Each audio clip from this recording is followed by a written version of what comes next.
So today we are in here talking about the Aston Martin Rapide S.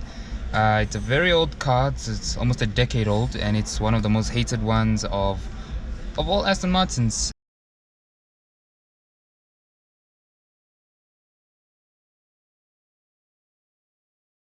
Aston Martin Rapide S.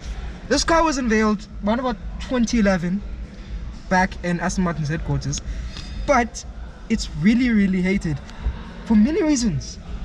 One of those being the fact that this is a pretty ugly swan, and it's one of the most hated cars for that. It's not the fastest, it's not the best looking, it definitely isn't the most comfortable. No. Show you guys how exactly we get out. So in normal cars usually you would go right here where the handle is, but nope, there's a speaker. But no, right here there's the handle. On the handle thing, door release. On the door release is on the handle where you rest your arm. So you open it and it flies out like a swan. It's pretty heavy also. It's pretty. It's a really heavy door. It's already, yes it is. It's really heavy Because of all the hydraulics. And if you look at this, open it. Open it. So one of the biggest things with this car is, right, you see the doors, the swan doors. In my opinion, they're not the best, but they're pretty cool. You got your door release over here, door release handle. It's not quite like Teslas or like new Land Rovers, where it just opens out. But with this one, even though it's pretty heavy, it does have soft close. This particular model is 2017, slightly facelifted, but not the most facelifted or up-to-date car. You get in, and the back is pretty hard to get in. Rear space is not very good. I'm 5'7", so if you are 6 foot and you're gonna be sitting in here, well, you're not even gonna be able to get inside. That's just a sad truth. This car is definitely a family car, but family in terms of you're gonna have your kids in the back, or really hated relatives. So I'm talking your mother. In terms of being back here, if this seat was further back, it'd be right on my knees. This is very uncomfortable. These are bucket seats. Speaking of that, speaking of the fact that they're bucket seats, they're quite uncomfortable really in the back because they're really high up and you can't adjust them in any way. But you do have an armrest, which is pretty heavy. You can fit quite a lot in here, but your phone won't get in here if it's pretty big. So I'm talking 6.5 inches to anything bigger than that. It's not gonna get in. You've got two cup holders, about the same size as normal plastic cups, water bottles. I would not be getting anything bigger than that in here. Then you got your gauges, temperature gauges for your heated seats. Biggest benefit of this. And if you look back here, you can get a surfboard inside. Pretty good, right? You probably won't be having a surfboard in here because this is, well, if you're gonna buy this car new, it's 4.5 million rand. But they depreciate really badly, or really quickly actually. This particular model is 2017. It's worth 2.5 million rand.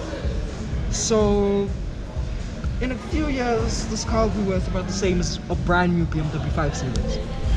Not the best thing to know about your very expensive Aston Martin that is handmade. Other than that though, it's a pretty good car.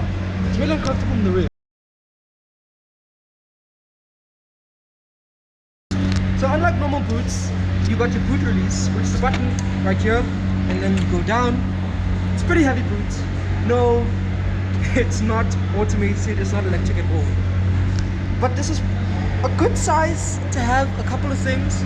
Maybe a small backpack, a tripod, but that's all you're getting in here. Unless you're getting a surfboard in, which can go right through the middle of the car, because this is sort of like a hatchback. If you look at the boot space though, you can see that you've got a little compartment over here, which can fold up. That can separate anything that you have, like maybe groceries. Speaking of which, another little compartment. This is just for stuff for repairs, so you've got your winches and everything else to help you change tires. You also got a little port here for charging. This is a pretty old port, I know. It's not USB-C, it's not any kind of USB. And you would have your triangle somewhere here for if you break down. Now this is a British car, so that is sadly very likely to happen. But that's been the Aston Martin Rapide S. The last thing I have to show to you is the engine. So to open the engine, first It's open. and would you look at that, the bottom. So this is a 6-liter V12. Actually, 5.9. It says 6-liter because all Aston Martins are 6-liter V12s, other than the V8s. This is a pretty good engine. This particular V12 engine comes from the DBS. That DBS right next to us. And they share that same engine. They share most of their parts actually. They're both rear-wheel drive. They both have pretty much the same speeds, top speed, 0 to 100 about 4 seconds, both of them. It's a pretty good car, the Rapide S. And if you don't have a family, you can just get yourself this. So all the features of the Rapide S, other than boot. But other than that, I'd rather have the DBS. If you do need a family though, and you do have a mother-in-law that you really don't like, ladies and gentlemen, the Aston Martin Rapide S.